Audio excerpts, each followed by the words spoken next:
Now, 3 months after the crackdown on democracy protesters in Myanmar, the military regime there has filed criminal charges against 10 activists who were arrested during those demonstrations.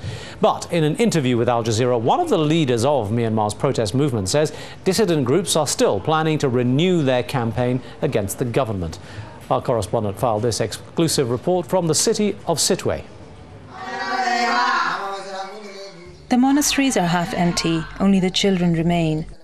Those who took part in last year's anti-government protests are scattered and on the run.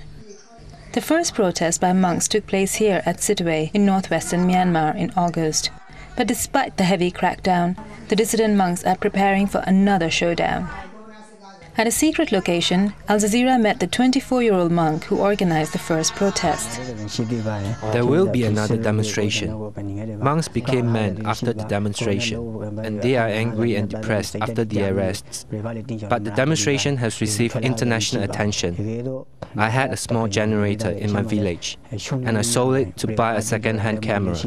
I can record what happens if the chance comes again. The dissident monk is in hiding. When he went to his village after the protest, the local authorities already had his picture and an arrest warrant. His friends who tried to escape across the border to Bangladesh were arrested on the way. This footage, obtained by Al Jazeera, shows some of those arrested being paraded in front of senior clergy who support the government. Activists allege some prisoners were abused.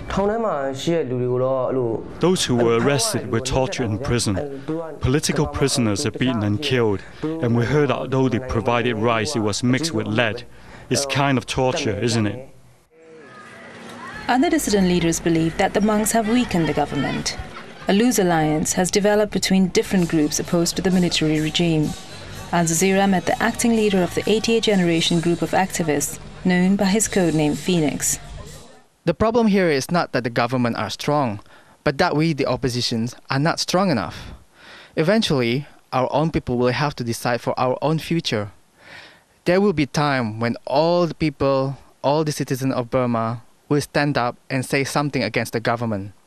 There will be time, I believe. The challenges confronting Phoenix and his friends are enormous. There are different types of surveillance, informers in every street, and people fear that the walls have ears. Even inside their families, people cannot talk aloud because there are informers on the streets, militia members, and other forms of surveillance. In this way, they instill fear. They instill fear in the minds of the people. On the surface, life here in Sittwe seems relatively normal. For these fishermen, the priority is providing food for their families. But you can feel the fear everywhere. Many people that Al Jazeera spoke to seem deeply depressed by the brutal suppression of what's been called the Saffron Revolution. Now, Burma's Democrats must rebuild and start again.